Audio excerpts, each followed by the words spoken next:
Hi guys, how are you doing this afternoon? Yeah, if you're new, welcome home and join the family by subscribing and by pressing the bell so you get notified every time I have new content. So why it still hurts? This is a requested video from someone who sent me an email and told me to do a video about why it still hurts after a breakup, even if it's after 5 years, after 2 years, after 3 years, after whatever time, why it still hurts. Sometimes it might be you're the one who ended it, but it still hurts. It might be you felt you don't like that space, you felt you can do better, you felt maybe unappreciated, or someone really hurt you on purpose, you left them and you hurt and you still hurt. Or you are the bad one of the relationship, you cheated, you were narcissistic, you were controlling, and then the other party decided, you know what, I don't want anything to do with this person. So, and it still hurts you. So why it still hurts and what you need to do to move forward.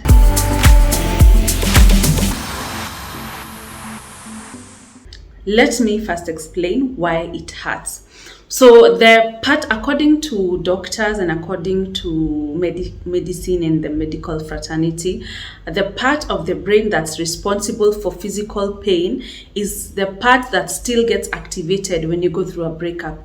The same neurological structures. The neurological structures that are used during physical pain are the same ones that are activated during a breakup. That's why it hurts. And also the reason it hurts more, we are too emotional as women when you go through these things, is because there's a part of the brain that's called the hippocampus. So if you're a doctor, please don't ruin my moment. Just give me my one minute of fame. Please let me shine. There's a part of the brain called the hippocampus. It's responsible for emotions. And the female hippocampus is twice as big as the male hippocampus. So that's why we have a lot of bottled emotions. Now you understand why. Because when you go through a breakup, it can be so painful. You don't want to get out of bed, you don't want to go to work, you don't want to do anything, you feel numb, you still feel pain at the same time, and it can be chaotic. You become depressed, you become stressed, nothing can make you feel like nothing can make you feel better. You feel like you would never recover, all those things. I know them, and let me tell you, majority of people have gone through the same pain, going through a breakup, and they came out strong. So you can also do it. Cindy. So the number one reason why probably you've taken a long time before healing is because you are just waiting for time to heal you. You know how we say time heals all wounds. You're waiting for time to pass by so you can forget this person. But time does not heal all wounds. It doesn't. That's why we find, like grown-ups like me, some of us talk about having childhood trauma, things that happened 20, 30 years ago. Because time does not heal. You have to make the effort to want to heal. You have to seek help. You have to do little things every day to help you move forward. You have to actually want to heal. That's why sometimes you see someone can go through a breakup and after like a year they're back again, they're getting married, they're happy. Getting married is not the issue. They're happy with their new partner. Then someone else maybe will take another 6 years, because time does not heal all wounds. And please, can we stop saying that? Working towards healing the wound, doing things, seeking, going to someone to help you. Even when you have a wound, you can't just, a physical wound, you can't just sit and say time will heal it. You have to go to a doctor. Even with breakups, when it's too hard, when it's too painful, you seek professional advice, But also I want to talk about things probably you need to do at this point to see that you're moving forward. Another reason why you haven't healed is because you have let the breakup define you. Like, you think it's a reflection of yourself. When you think about the breakup, when you think about that person, you just think about, I was too impatient. I probably should not have told him that. I should have been more pretty. I should have been putting on makeup. I should have been, and you let it define you. Like whatever happened to you becomes your life. moving forward, you'll just think about what you did, why you did it. You're just thinking, if I was in that relationship, I would be so happy. This would not have been happening to me. If I did not tell him that, I would still be happy. Nini. So you just stick on that. You just get stuck on that moment of what you did wrong, and that becomes your life. That becomes your reality. You get? So you will not heal if you define yourself by what happened in that breakup. If, for example, you are nasty or you cheated, yes, or you messed up a good relationship, or whatever happened, maybe he abused you or whatever, if you get stuck to I should have, you will not move forward. You will keep waiting to rekindle that relationship so you can make it right. And that is the wrong move, my friend. So this is what happens when we go through a breakup and when we're trying to sort everything out. We normally think about the fantasy of the relationship a lot. And that's why it hurts, because you're grieving. Like, you're grieving that time, you're grieving the good times, you're grieving the memories, you're grieving what you had together, Cindy. So you find that you think a lot about that, and that is why it pains a lot, thinking you will not have that again. You're thinking about that day he bought you roses, that day he took you on holiday, that day he took you to see your parents, that day he prayed for you. You just think about those memories, and you think you don't have them anymore with this person, and it hurts because it's lost, like you've lost them. However, I want you to think about the bad times, why you broke up, what it happened. Maybe they cheated on you, they treated you badly, they were controlling, they left you, they stole your money. Or if you cheated, I did this. I want you to think about the bad part of the relationship, and I want you to write it down, like exactly what happened. That day you poured water on me, the other time you came with a woman to our apartment, you did. Write those things down, and then read them out. Zisome out loud. There's something I keep repeating. Whatever you're saying, you're also listening. So I want you to read those things he did to you. You stole my money. You did this. You abused me. You did, as in, I want you to read them out. That will help you to be able. So now you've been thinking about the fantasy a lot.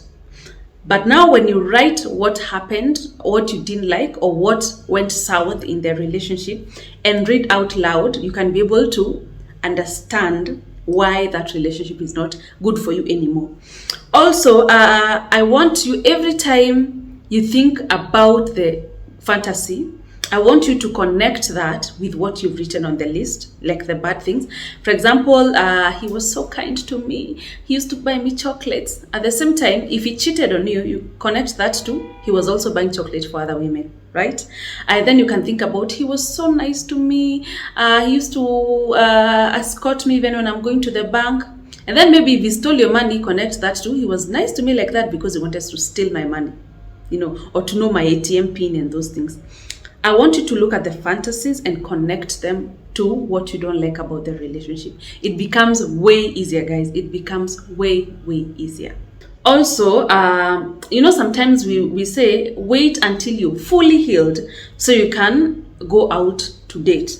However, the best time to define or to set the tone for your next relationship is when you're hurting. That time in the pain, it helps you move on. It helps you look at another relationship. It helps you to stop looking back to the relationship that just ended, to the relationship that you're still grieving. So I want you to set the tone for your next relationship in the midst of that pain. I want you to make a list of what you learned from your previous relationship. I have learned that patience is a virtue. I have learned to love myself more. I have learned to compromise in my relationship. I have learned to look at red flags early enough. I have learned to be faithful to my partner. I have learned. Look at what you've learned in that relationship. During your time, unalia, in the midst of the sobs and the cries and the panic attacks, write that. Also, write about, this is so important, how you want to behave different in your next relationship. Lessons you've learned, another thing, number 2, how you want to behave different. How do you want to behave different? I want to be more kind. I want to get to know someone before I start giving them my ATM card, my ATM pin. I want to wait till marriage. I want to abstain till marriage. How do you want to behave different in your next relationship? I want to go for counseling with my partner if we have issues. I want to be able to communicate better. How do you want to behave in your next relationship? By then, this time is the best time to set the tone. So easy, you already know what you do. Like you know, in the midst, you just want a heaven moving forward. Create it right now. So, who would you prefer to be in a relationship with and their characteristics? I can bet you don't want to be in a relationship with the person you are with. You don't want those characteristics. What characteristics do you want in a partner moving forward? What is it you want? Write it down. Know that. Also, get a confidant. Get somebody you trust and read that to them. Tell them, so now that I'm hurting, I've decided to create a list of the 5 things, the 3. Tell them, now that I'm grieving, I've decided to have a list, or now that I'm heartbroken, now that I'm going through a breakup, I've decided to create a list of what I want moving forward, and read it out to them. Someone you trust, someone who's there for you during the breakup, someone who's not gonna judge you, someone who will listen to you, and someone who's positive. You want someone who's positive, and you want someone. You don't want to rush to people who are still in toxic relationships, people who are still in messy relationships, because chances are they might advise you wrongly. They might tell you to start running back to your ex, to start stalking them, to start doing those things. So read these things to a confidant. Read to them what we've said. The characteristics of the person you want moving forward, how you want to behave in your next, how you want to behave in your next relationship, and then also things you've learned in your previous relationship. Read that out loud to your friend, also to yourself. So if you're hurting right now, I will get down to writing. Do these things. Right, set the tone right now. Also, other things I have spoken. I did a video about how to get over a heartbreak. I did a video about how to get over a heartbreak or how to get over a breakup, and I spoke about things you need to do, things you need to stop. I don't want to repeat them, but I can mention just a bit. You need to get busy with your life, get a new hobby, join a gym, do something new. Don't be idle in your house. Also, you need to stop things that remind you of that person. If you need to block them, if you need to get out of social media, if you need to take time, you need to get away from things that remind you of that person. If you have mutual friends, you can just stay away for a while as you continue to work on yourself, as you continue to heal. Also, journaling your emotions. You know how to write a journal, like to write down what's happening. You can start with, today I'm feeling like I don't want to get out of bed. I've had an egg, but I'm still feeling so much pain. How could he? Write those things. The following day, until you start getting better. And then after like 2 weeks, 2 weeks, 3 weeks, you'll find that you start writing things like, today is a better day. I have taken a shower. I've watched a movie. You know, those things. Journal. It really helps so you can see your progress. And then also, do not get a rebound. I keep saying this. It's good to go out, but they go get busy. Like I've said, get a hobby, go partying, go for clubbing, go for events, go for a movie, go for those things. But don't get another man thinking they will replace this other one. I say heal fast, because you don't want to go through another relationship that might hurt you the same. Before you know why it hurt you, before you know what you want moving forward, before you've done the work on yourself. Don't get a rebound. We say the best way to get over a man is through another man, but that's just a saying, sweetie. You don't want to keep dating the same man. Different forest, same monkey. Okay, yeah, you guys get the point. So that's it, you guys.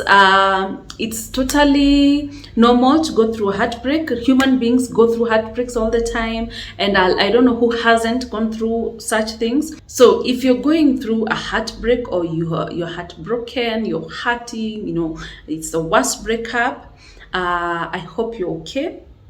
Just do everything you need to do to get out of that. Try not to involve yourself in drugs, in things that might hurt you more or that might hurt you in the long run. Don't get a rebound. Just do the things I've spoken about here. I've also done previous videos about dealing with hurt and dealing with a breakup. Please watch those. It's gonna be okay. It's gonna be okay. Time does not heal all wounds. You have to do things every day. What I've done a lot of videos about recovery from a breakup. So many, like 3 or 4 videos. This is like the 4th one, I think. So you have enough and a lot of content. The reason it's taken you a long time is because of those things I've spoken about here. But it's never too late. I say it's never too late to start over. And even right now, you can start doing things and also working towards getting over that person and towards getting your dream relationship or a happy relationship. Everybody deserves to be happy by the love is so free, you guys. It's so free. Anyway, thank you guys for watching. Please subscribe, and thank you for all of you guys who keep commenting, who come to my DM. I read them, and most of the videos, actually I do, like half the videos I do are from recommendations from you guys, what you've recommended and what you've asked for. So my name is Muthoni Mukiri. You have been watching Muthoni's Mission.